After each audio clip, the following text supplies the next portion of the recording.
this is an iHeart podcast. Guaranteed human.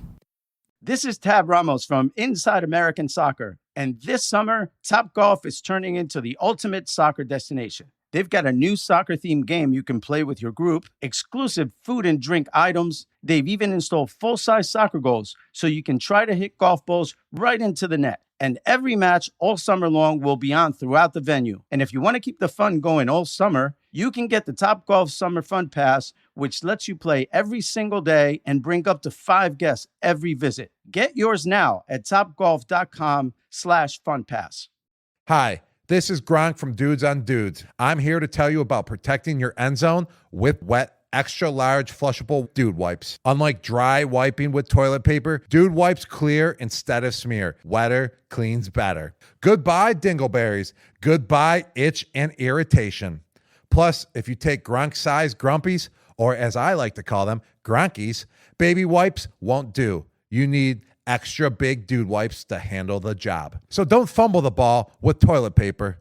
Stop being an a-hole to your b-hole and start using Dude wipes. Available on Amazon and major retailers nationwide. Dude wipes. Best clean, pants down. This is the Late Round Podcast with your host, JJ Zacharisa.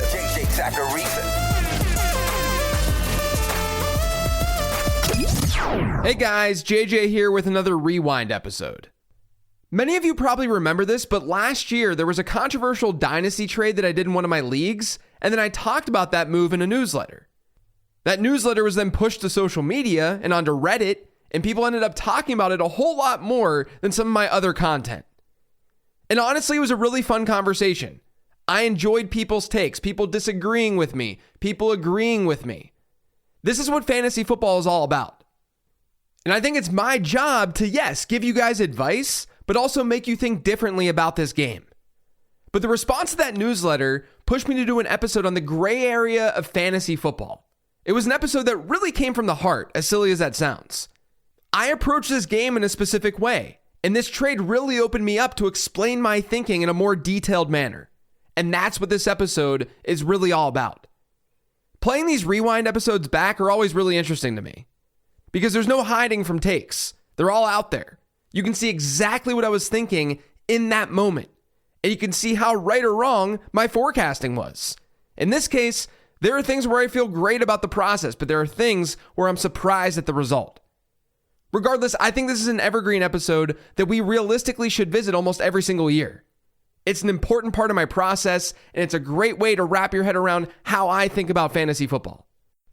So without further ado, here's the episode on the gray area of fantasy football. Every once in a while, I do episodes like this one where I kind of just go. I don't have the clearest goal in mind when I put together my little show sheet, but I know there's a general message that I'm trying to get across. And today's message is the following. We need to get away from this black and white thinking that's rampant in fantasy football. Maybe it's hot take culture taking over. Maybe it's the fact that clicks are more important than more genuine content.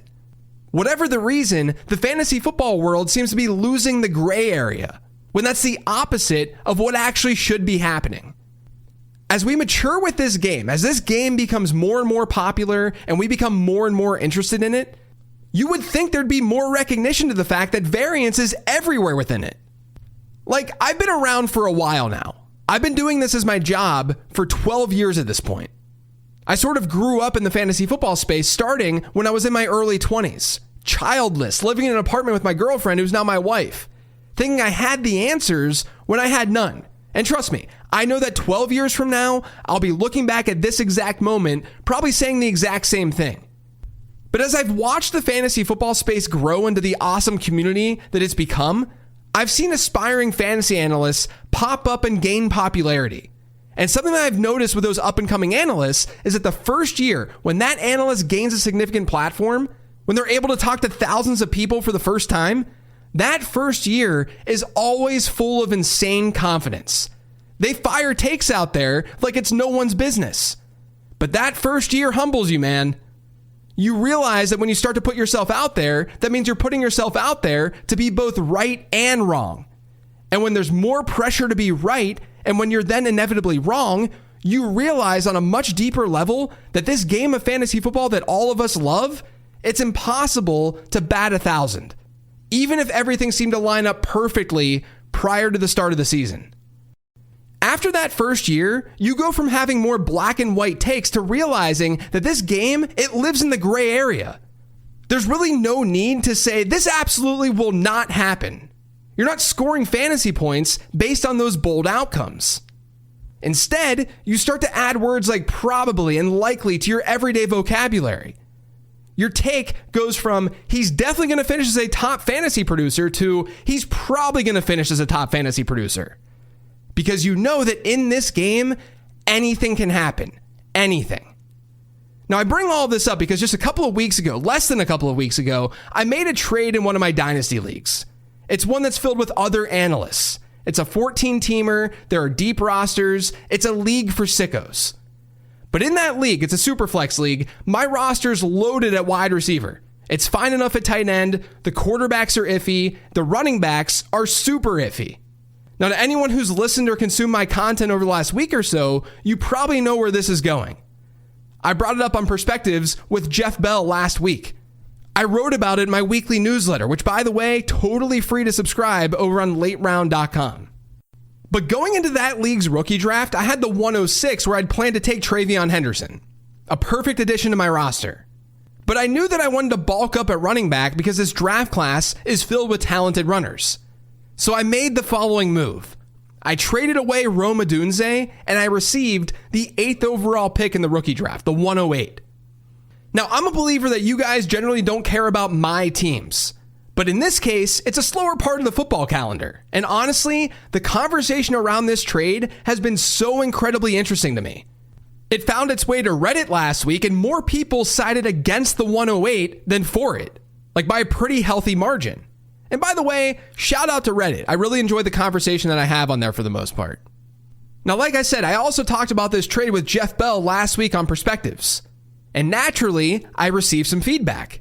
One comment on Spotify said, quote, Rome Odunze might be the most divisive stance JJ has ever taken. Another comment said, come for rookie draft analysis, stay for a half hour of Rome Odunze talk with an eye roll emoji. They also spelled Odunze with an A. Then it said, good job, with a note that they were being sarcastic. Needless to say, that person is going to hate today's episode. Now, whether it's those comments on the podcast, emails, some comments on Blue Sky or Twitter or on Reddit, the conversation around this trade has really surprised me. Not in a bad way, just more in a really kind of way. Like that comment about Rome Odunze being the most divisive stance I've ever taken? Brother or sister, if that's my most divisive take, then I'm not doing a very good job of explaining myself in this podcast. So let's take today and walk through this, because I think it's a situation that perfectly describes how I view fantasy football.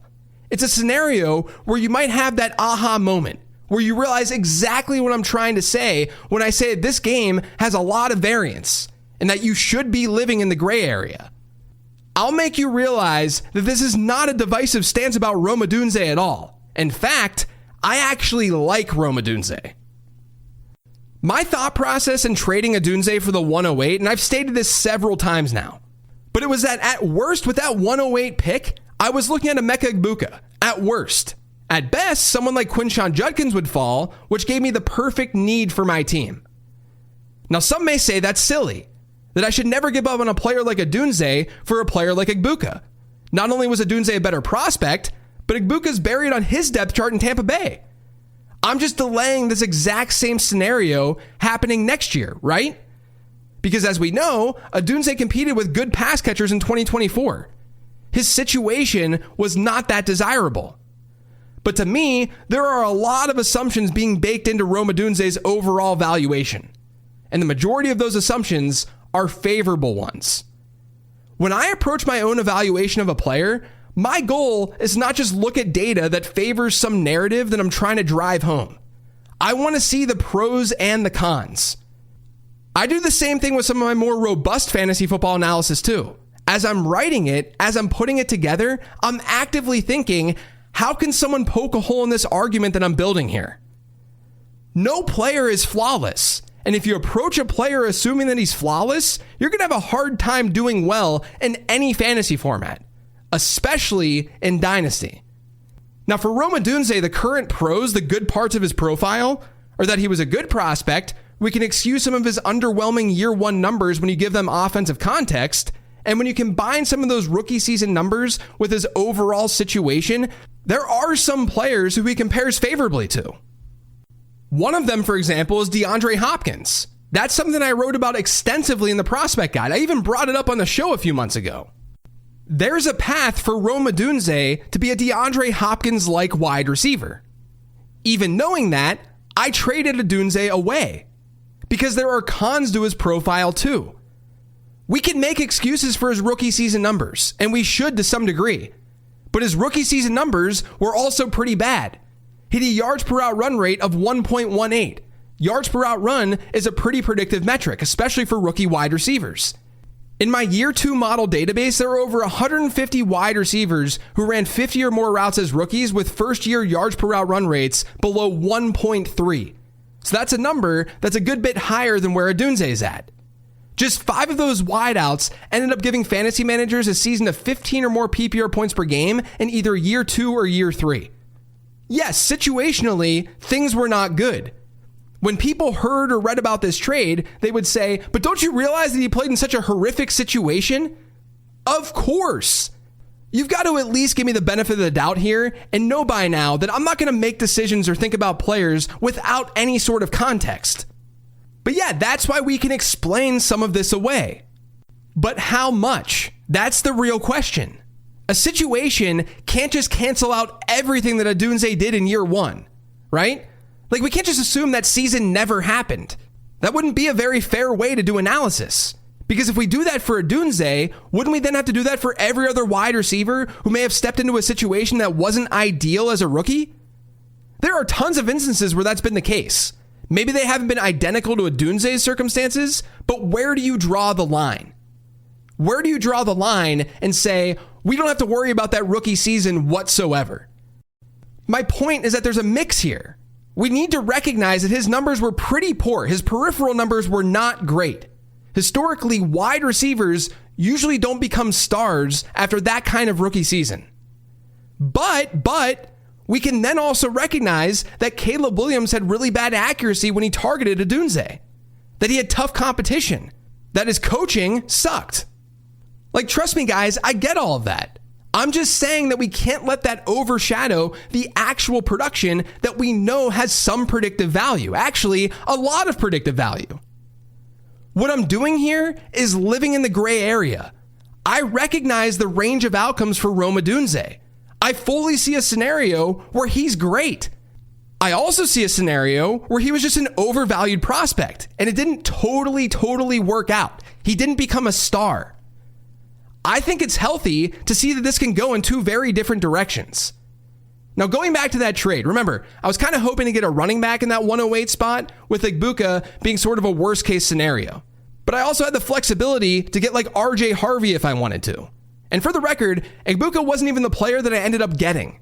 I moved up 1 spot in the 107 and I got Quinshon Judkins. So this wasn't even an Odunze for Igbuka trade. But I do think strictly looking at Igbuka is a really interesting exercise. And it's one that people who read my newsletter last week really ran with. There's this idea out there that Emeka Igbuka is just going to be in Rome Odunze's situation next year. That how we view Odunze right now, that's how we're going to view Igbuka. Which I understand the logic. Good prospect, but in a crowded situation in year 1 leads to less opportunity, which leads to worse fantasy production, which leads to us questioning Igbuka's true long-term viability, at least to some degree. And I think the general consensus liked Odunze as a prospect more than Igbuka. So Igbuka will get even less of a benefit of the doubt compared to Odunze right now. But when we focus on that sole comparison, we're losing sight of the various outcomes that could really occur here. For one, what if Igbuka does have some sort of down year production-wise, like from a points per game perspective, but his peripherals are really strong? You don't think fantasy analysts are going to tout him into year 2? You don't think that's going to raise his overall value in Dynasty? Or what if the Buccaneers really do let Mike Evans walk next year? Or what if Chris Godwin doesn't get back to his old self after sustaining a really gruesome injury last season? Now, of course, there's an out here where Egbuka's back with a healthy Evans and a healthy Godwin in 2026. And that could cap his upside for yet another season. But is that not kind of what's happening with Rome Odunze right now? At least to some degree? I mean, it's not an apples to apples comparison. But something that just keeps getting lost in this discussion with Odunze is the fact that this new Bears coaching staff used their first 2 picks in this year's draft on pass catchers. They got Colston Loveland and Luther Burden. Is it not possible that Rome Odunze actually has tougher competition this year than he had last year? I mean, he was playing alongside Keenan Allen last year. Allen still hasn't signed with a team. He's 33 years old, inching towards the end of his career. For adults with Crohn's disease or ulcerative colitis symptoms, every choice matters.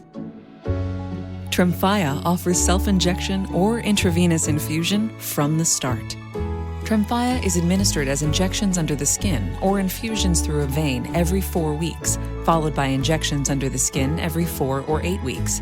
If your doctor decides that you can self-inject Tremfya, proper training is required.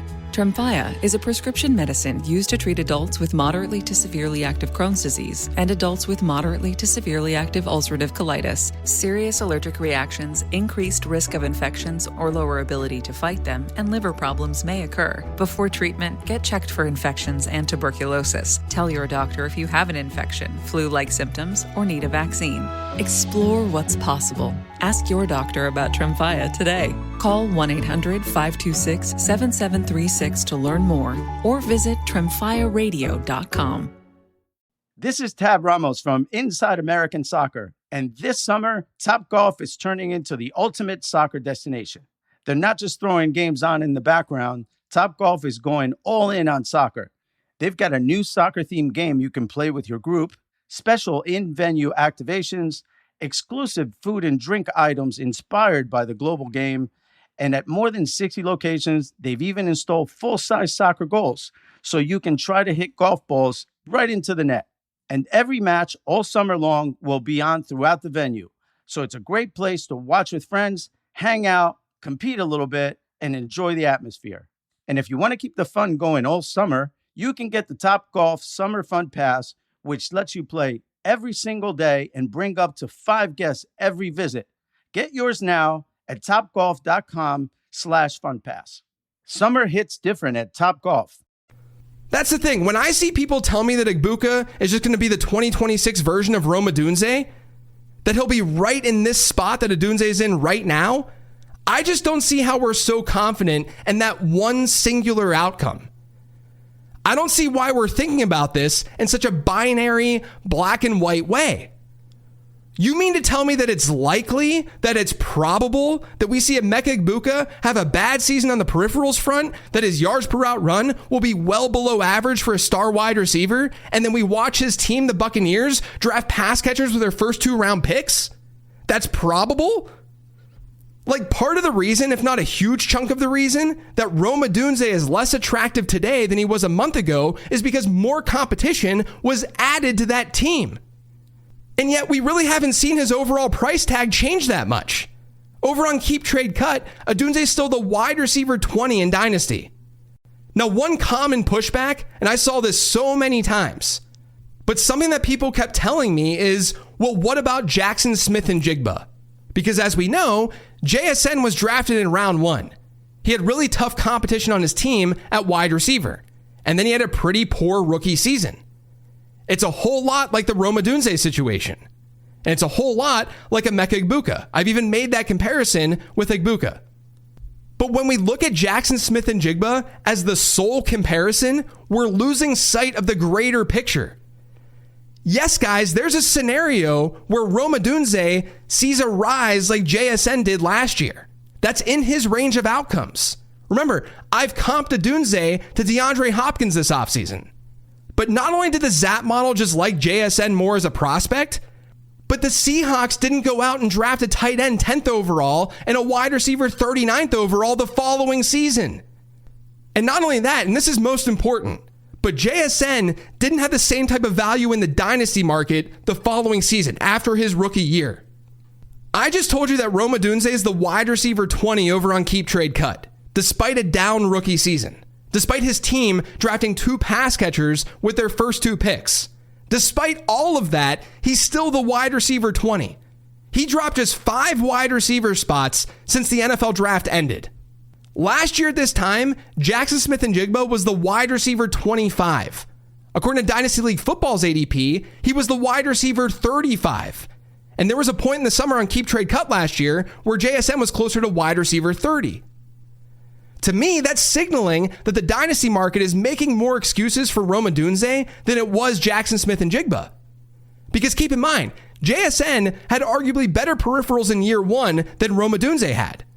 And his team didn't go out and draft a tight end and wide receiver with 2 top 50 picks in the draft.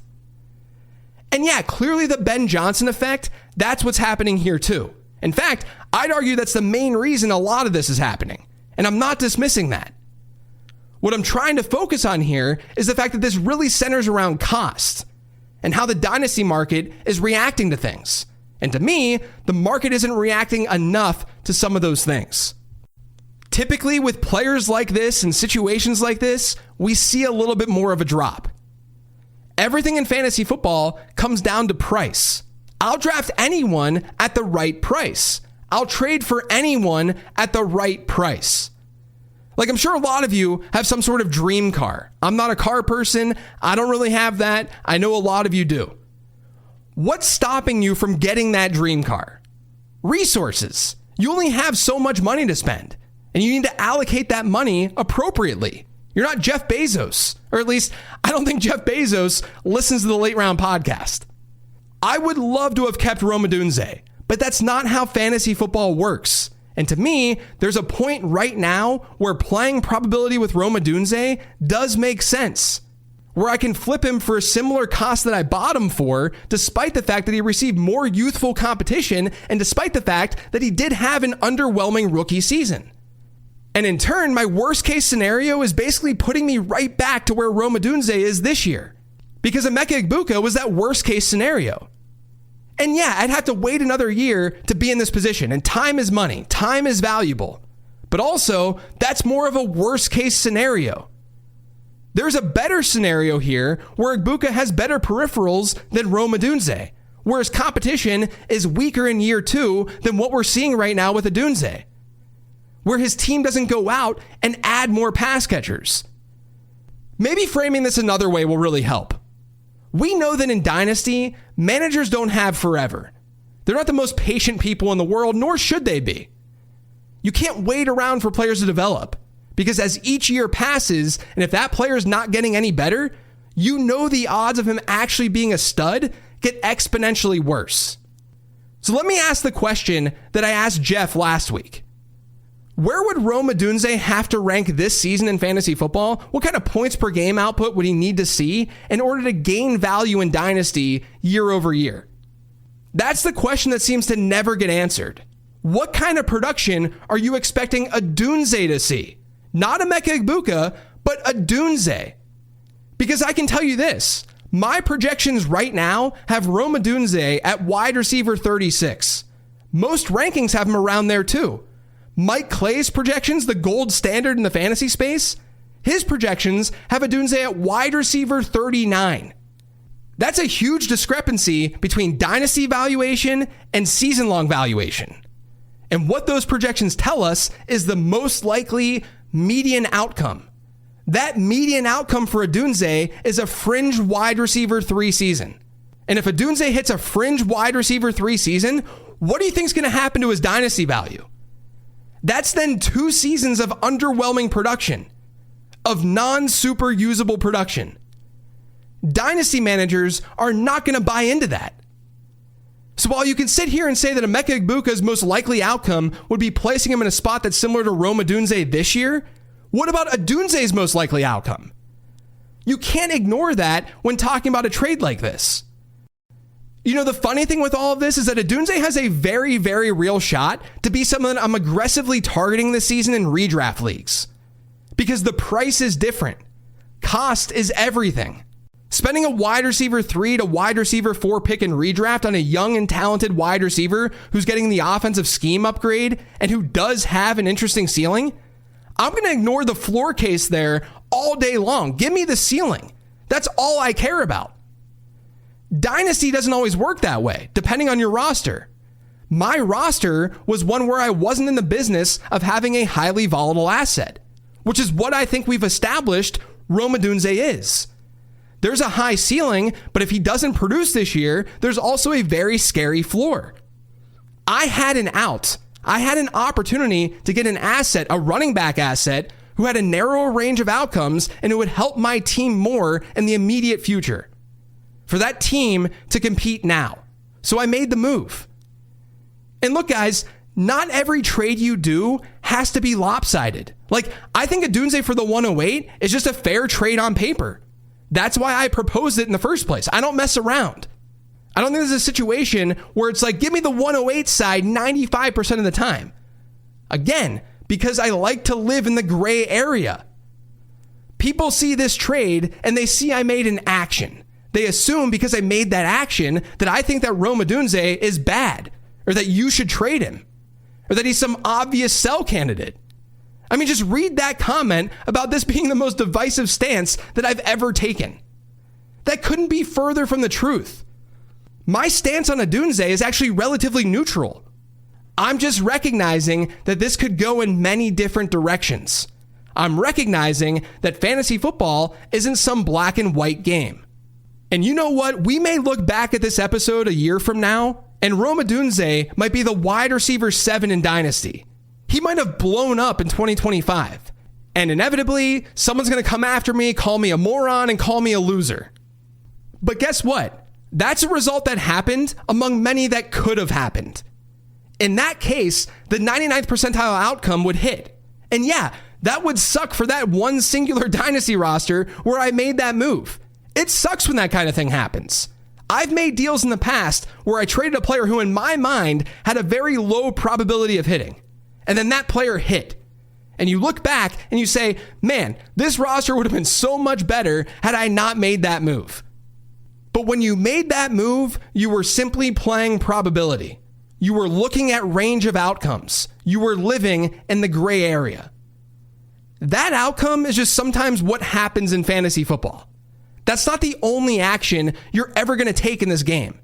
If your process is sound, which I think this process is sound, then you'll win out in the long run across all of your actions. You know, the main reason you don't hear me sit on this podcast or go on social media victory lapping my hits is because of this. When an analyst hits on some probability-driven outcome, they're not totally hitting on that prediction.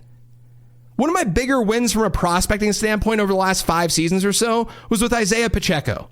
I was telling readers and listeners to take him in their rookie drafts that year. I sent a tweet when the Chiefs drafted him that Pacheco was coming for Clyde Edwards-Helaire's job. I was half joking, but it was still crazy to say at the time.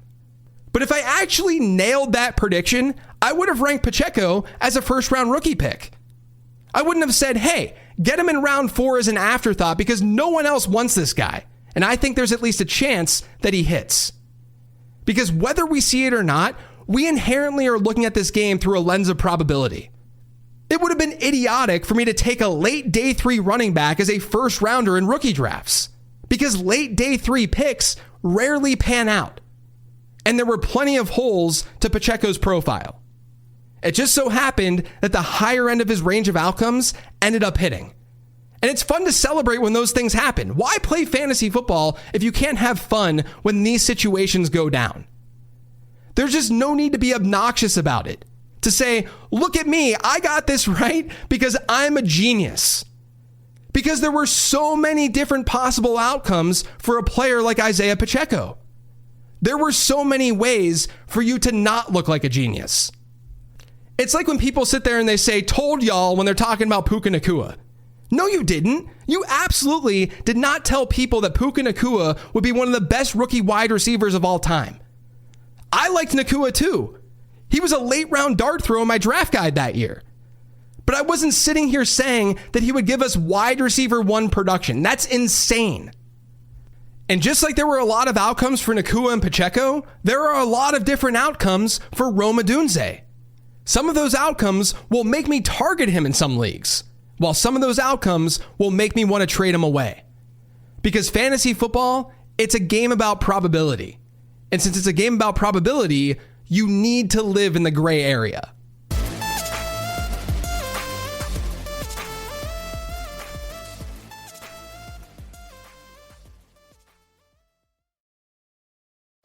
Paramount Plus is now the home of all your BET favorites. What? Yes! With all new episodes of Tyler Perry's Divorce Sisters.